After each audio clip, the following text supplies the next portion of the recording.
అరే, వచ్చే ఎలక్షన్లో మనం గెలవాలంటే ఇప్పటి నుంచే గ్రౌండ్ వర్క్ బాగా చేయాలి. కటౌట్స్, పాంప్లెట్స్, ప్రచారం, మందు, చిందు, హడావుడి వేడి పుట్టించాలా. జాతరలా ఉండాలా మన గెలుపు. ఇప్పటి నుంచే మన వాళ్ళందరినీ లైన్లో పెట్టుకోవాలా, సరేనా?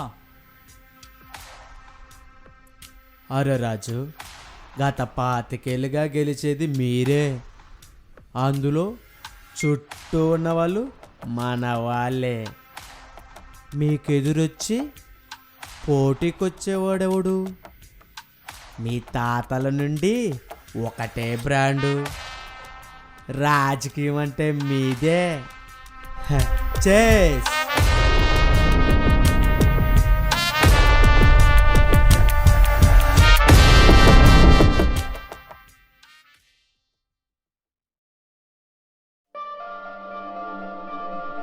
లక్ష్మి, ఏంటమ్మా? జీవాలకు నీళ్ళు పెట్టమ్మా.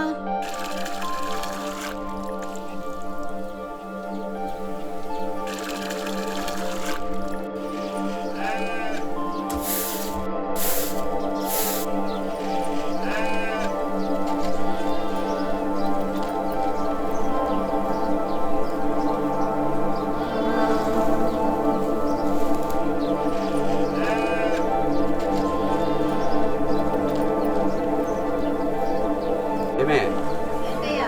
మన కార్తీక్ బాబు ఊరు నుంచి వస్తున్నాడంట. ఏంటి, అన్నయ్య వస్తున్నాడా? ఏంటి బావచ్చాడా? ఏంటి కార్తీక్ వస్తున్నాడా? నాకు చెప్పలేదు.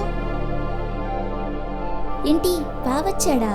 ఇంకా రాలేదు, వస్తాడంట. వస్తాడా?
అవునయ్యా కానిస్టేబుల్, వాళ్ళు మా కుర్రోళ్ళే.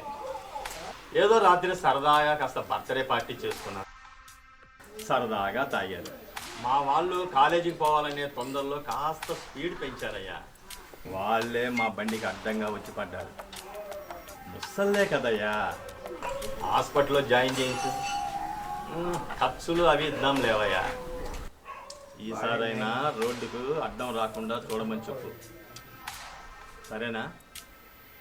సర్పంచ్ గారు, సర్పంచ్ గారు, సర్పంచ్ గారు, నీది నీ ఇంటికి పంపిస్తాలేవా కానిస్టేబుల్, సరేనా? పెట్టేవయ్యా.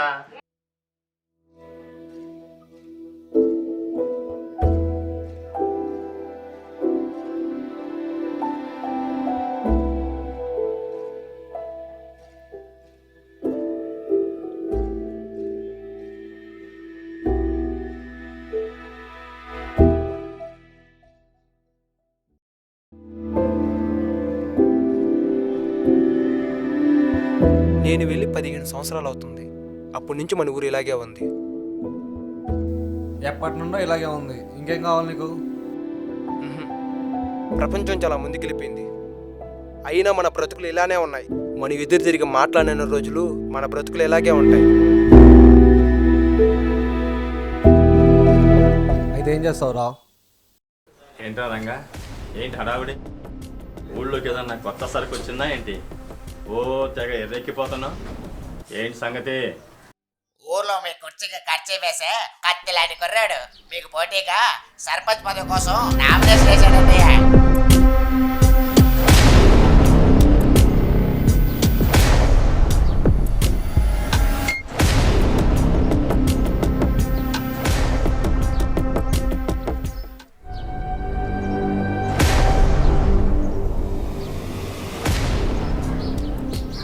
ఎవడాడు? మనూరు మాస్టర్ వాళ్ళ అబ్బాయి కార్తీక్ బాబు.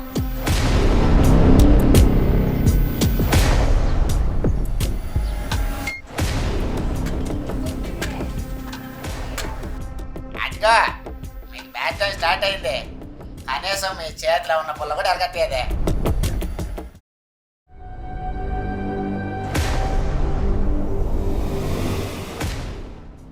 వాడికంత ధైర్యం ఎవడిచ్చాడు? ఎవరేనయ్యా?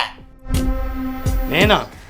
అవునయ్యా, తమరి ఊరికి గత 15 సంవత్సరాలు చేసిన అభివృద్ధి చూసి ఈ ఊరు వాళ్ళందరూ మార్పు కోరుకుంటున్నారయ్యా. అందులో మీ వాళ్ళు కూడా ఉన్నారయ్యా.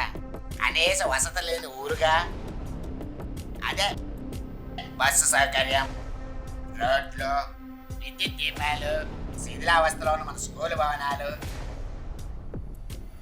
పైగా నీళ్ళ సమస్య, పైగా ఆరాపర స్టాఫ్తో ఉన్న ఆసుపత్రి, ఇప్పటికే మీ మీద అవినీతి ప్రభుత్వ పథకాలు దుర్వినియోగం, అదే వాడి ప్లస్. పైగా మన జిల్లాకి స్టేట్ ర్యాంక్ సాధించిన ఘనత ఆ కార్తీక్ గారిది. మన గ్రామానికి పేరు తెచ్చాడని మంచి అభిప్రాయం మన జనాల్లో ఉందయ్యా. అదే వాడికి ఆయుధం.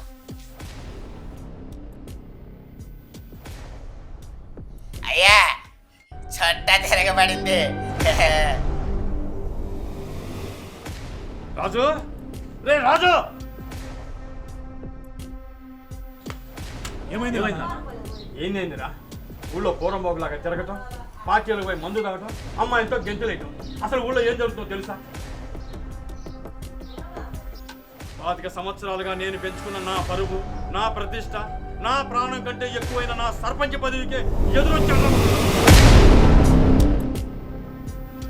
నామినేషన్ కూడా వేశాడంట మాస్టర్ కొడుకు కార్తీక్ గారు. వెళ్ళి మన స్టైల్లో మర్యాదగా తప్పుకోమని చెప్పు. జాగ్రత్త, ఈ విషయం ఊళ్ళో ఎక్కడా పక్కకూడదు. ఆవేశంతో కాదురా, ఆలోచనతో దెబ్బ కొట్టాలరా రాజు.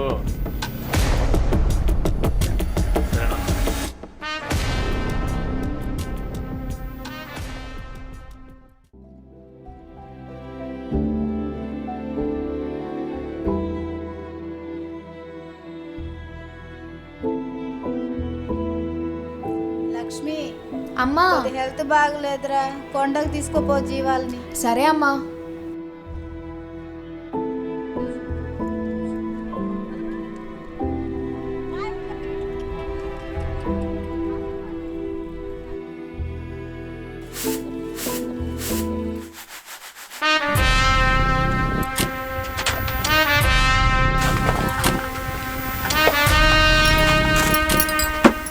నమస్తే మాస్టర్. అందరు బాగున్నారా? కార్తీక్ ఉన్నాడమ్మా. ఏం బలిసిందా వాడికి? సర్పంచ్ పదవికి నామినేషన్ వస్తున్నాడంట.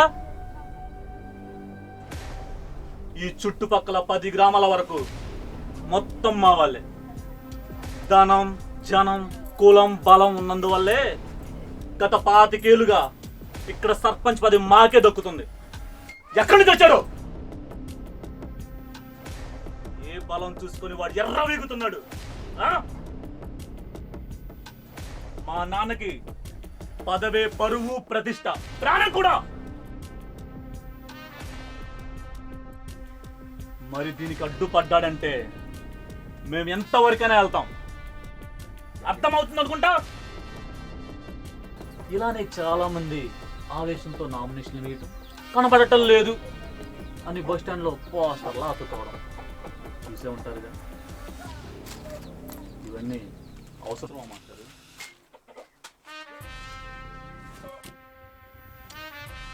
పైగా అందమైన ఆడపిల్ల. జాగ్రత్త. హెల్త్ బాగలేవు మాస్టర్. వస్తానమ్మా.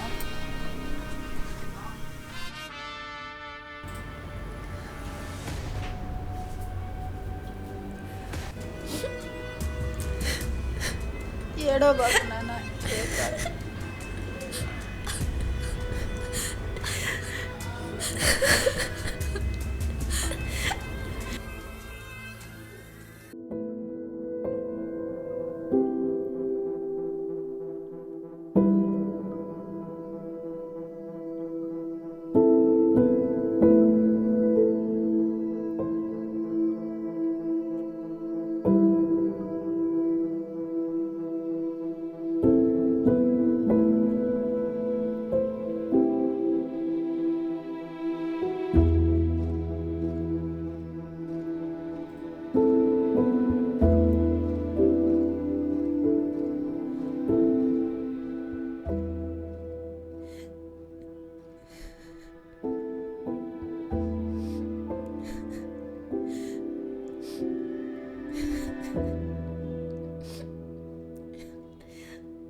ఒరే కార్తీక్, నువ్వు ఏం పని చేసినా ఎనుకున్న కుటుంబం కోసం కూడా ఆలోచించి అడుగైరా. ఆ సర్పంచ్ చాలా దుర్మార్గుడు. వాడిని ఎదిరించి ఈ ఊర్లో మనం ఉండగలవా? అయినా మనకెందుకురా ఈ గొడవలు పదవులు? నీ మీదే ప్రాణాలు పెట్టుకుని బతుకుతున్నావురా మేమంతా. ఈ పోటీ నుంచి విరమించుకోరా.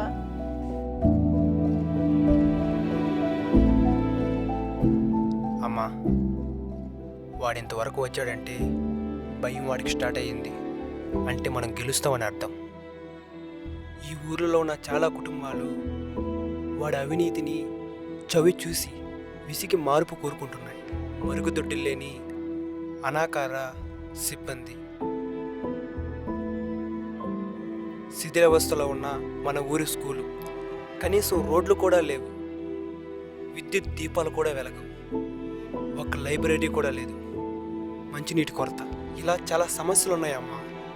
అయినా మీ తరంలోనే సర్దుకుపోవడం, తలదించుకొని పోవడం, కనీసం కళ్ళ ముందు సమస్య ఉన్నా ప్రశ్నించకపోవడం వల్లనే ఇప్పటికీ ఇలాంటి వాళ్ళు జనాల జీవితాలతో ఆడుకుంటున్నారు. అవన్నీ నాకు తెలియదురా. నాకు నువ్వు ముఖ్యం. నా మాట విని నామినేషన్ వెనక్కి తీసుకోరా నాన్న. అయినా ఊరే నోరు మెదపటం లేదు, బతకడం లేదా? అందరూ సర్దుకోపోయి చిన్నప్పటి నుంచి సర్దుకుపోవాలి, చూసి చున్నట్టు వెళ్ళిపోవాలి అని చెప్పి చెప్పి ఎంత ఆవేశం వచ్చినా తలదించుకుపోయేలా పెంచారు. ఈ ఊర్లో ఎవరూ ప్రశాంతంగా బతకటం లేదమ్మా, సస్తూ బతుకుతున్నారు. అది కాదురా కార్తీక్. ఆగవే, ఓటు చెప్పేదే కరెక్ట్. ఊళ్ళో జనాలు మార్పు కోరుకుంటారు. ఇంతకాలం భరించింది చాలు, భయపడింది చాలు. బరిలో దిగావు, చుట్టూ ఏం జరుగుతుందో అనుక్షణం గమనిస్తుంది. నీ స్నేహితులు కొంతమందిని సపోర్ట్ తీసుకో, ఒంటరిగా ఎక్కడికి వెళ్ళగాకు. నీకోసం ప్రాణం పెట్టే స్నేహితులు, అవసరమైతే ప్రాణం తీసేవాళ్ళు కావాలి. ఓటు విలువ, ఓటర్కున్న హక్కులు, నువ్వు గెలిచాక ఈ ఊరికి ఏం చేద్దాం అనుకుంటున్నావో ప్రతి గడపకు వెళ్ళి వివరించు. ఓటు నోటుకో మందుకో అమ్ముకోవడానికి కాదని, అది బాధ్యత అని గుర్తు చేయి.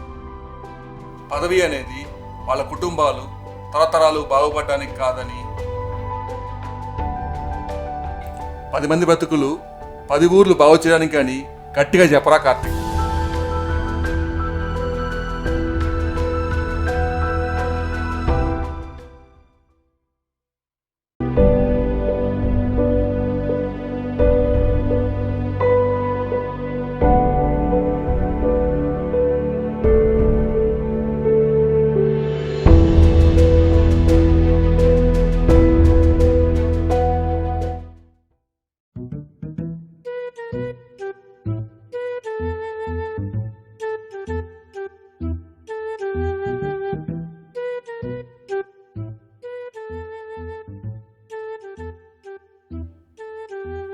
అవునరా కార్తీక, మనకెందుకురా ఈ రాజకీయాలు? పట్నంలో ఉద్యోగాలు చేసుకోక అసలు ఏముందిరా ఈ ఊర్లో? నా చిన్నప్పటి నుండి పెంచి పెద్ద చేసిన ఊరు ఇది. ఈ ఊరు రుణం తీసుకునే బాధ్యత నాకుంది. నా జ్ఞాపకాలు, నా బాల్యం చాలానే ఉన్నాయి ఈ ఊర్లో. మర్మం కర్మం తెలియని ఇక్కడ అమాయక జనం, ఏరా బాగున్నామని పలకరించే మీలాంటి స్నేహితులు, కష్ట సుఖాల్లో పాలు పంచుకునే మన వాళ్ళు, మంచి చెడ్డ చెప్పే ముసలవ్వలు. ఏదైనా పండగ వస్తే ఊరంతా ఒకే కుటుంబంలో జరుపుకునే మన సాంప్రదాయాలు. ఇంకేం కావాలరా? ఇన్నిచ్చిన మన ఊరికి నేను రుణపడి ఉన్నారా? మనందరం కలిసి మన ఊరికి ఏదైనా చేయాలరా? సూరిగా, నాతో ఉంటావా? మనం కలిసి పనిచేద్దాం. నువ్వు ఇంత ఆలోచిస్తున్నావు అంటే మన ఊరి కోసం నీ వెంట నేను ఉంటా. సినిమా థియేటర్ కట్టిస్తావా? గ్రంథాలయం కట్టిస్తా. పట్టణంలో సినిమాకి వెళ్ళడానికి ప్రతిరోజు ప్రతి 2 గంటలకి మన ఊరికి ఒక బస్సు వచ్చేలా చేస్తా.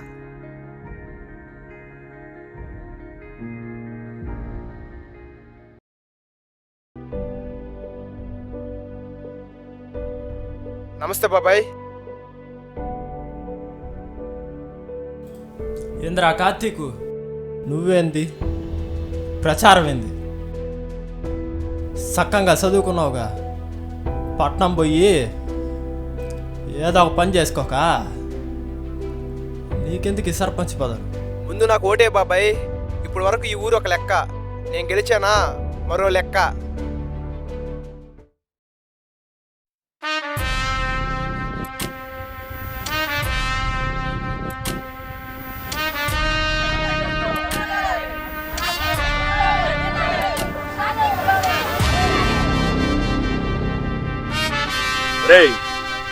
కొన్ని తరాలుగా రాజకీయ నిన్న కాక మొన్నొచ్చి మా పదవిని కొట్టేద్దాం అనుకుంటావా? పదవేమి మీ తాతల ఆస్తి కాదు, తరతరాలు పంచుకునేదానికి. అది సామాజిక బాధ్యత. ప్రజలు ఓట్లేసి గెలిపిస్తుంటే ఊరికి మంచి చేస్తామనే నమ్మకంతో ఇంతకాలం జరిగింది ఒక ఎత్తు, ఇకపై జరిగేది ఇంకో ఎత్తు. మీ పాలనలో ఇసుకుపోయి సస్తూ బతకలేక ఊరి బాగు కోసం ఒక మార్పు కోరుకుంటారు జనం. అందులో సగం మందికి పైగా మీ వాళ్ళే. ఇలాగే చాలా మంది ఈ పదవి కోసం పొగరుతో ఎగిరి యాడికోపోయారు. ఇంతవరకు వాళ్ళ ఆచూకీ కూడా లేదు. ఈ క్షణమే నిన్ను వేసేయగలను. చూస్తావా నా బలం? నీ వెనకున్న వాళ్ళు నీ క్యాస్ట్ని చూసి వచ్చారు. బట్ నా వెనకున్న వాళ్ళు నా క్యారెక్టర్ చూసి వచ్చారు. నా కోసం ప్రాణం అనేస్తారు, అవసరమైతే ప్రాణం కూడా తీస్తారు. చూస్తావా?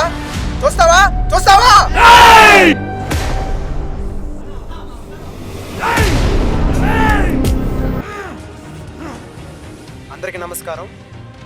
మీ అందరికీ ఒకటే చెప్తున్నా, మన హక్కులేంటి, అవి ఎలా ఉపయోగించుకోవాలి, ఈ వ్యవస్థ ఏ విధముగా పనిచేస్తుంది అని మనం తెలుసుకోవాల్సిన కనీస బాధ్యత మనకుంది. మన కుటుంబంలో ప్రతి చిన్న సమస్య వచ్చినప్పుడు ఏ విధంగా పరిష్కార మార్గం కనుక్కుంటామో, మనం నివసిస్తున్న వ్యవస్థలో కూడా సమస్య వచ్చినప్పుడు దాన్ని పరిష్కరించుకోవడం కనీసపు మన బాధ్యత. మనం ఓటేసి గెలిపించిన నాయకుడు, మనకు అండగా ఉంటానని చెప్పిన నాయకుడు మనకి అండగా లేకపోతే ఓటేసి గెలిపించిన మనం ఎందుకు ప్రశ్నించకూడదు? ఏ రోజైతే మన హక్కైన ఓటుని నోటుకు అమ్ముకుంటామో ఆ రోజే మనం అడిగే హక్కుని కోల్పోతాం. మీకు ఒక విషయం తెలుసా? ఒక నాయకుడు ఒక ఓటుకి ఖర్చు చేసే ఖర్చుతో ఊరే బాగుపడిపోతుంది. ఈసారి మన ఊరి బాగు కోసం నోటుకు కాకుండా ఓటుకి గౌరవించి నన్ను గెలిపించండి. మన ఊరి అభివృద్ధిని ఏ రకంగా చేస్తానో చూడండి. మీకు ఇంకేమైనా కావాలన్నా కూడా నన్ను అడిగి చేపించుకోండి. ఆ హక్కు రాజ్యాంగం మనకిచ్చింది. ఎవరు నోటుకో ముందుకో కాకుండా, వారసత్వ రాజకీయాలు కాకుండా మంచి మనిషిని, మీకు తెలిసిన నాయకుడిని ఎంచుకోండి. మీ భవిష్యత్తుని కాపాడుకోండి.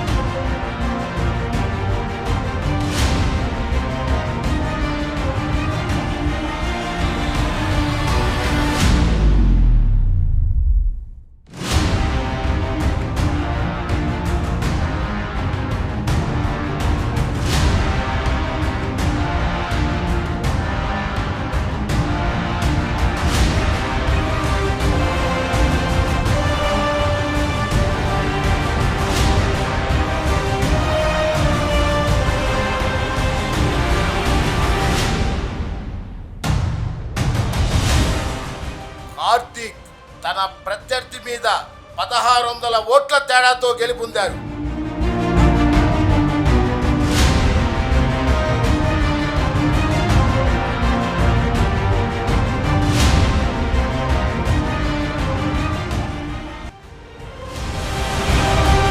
నిజానికి ధైర్యం ఎవ్వరినైనా నిలదీస్తుంది, ప్రశ్నిస్తుంది. ఆ హక్కు ఓటు వేసిన ప్రతి ఒక్కరికి ఉంటుంది. నిజాన్ని గెలిపించుకుంటుంది. కులం, మతం, ధనం చూడకుండా అర్హత ఉన్న వాళ్ళనే గెలిపించండి. అందరూ కలిసి ఒక్కటై మీ ఊరిని బాగు చేసుకోండి. ఆ రుణం తీర్చుకోండి.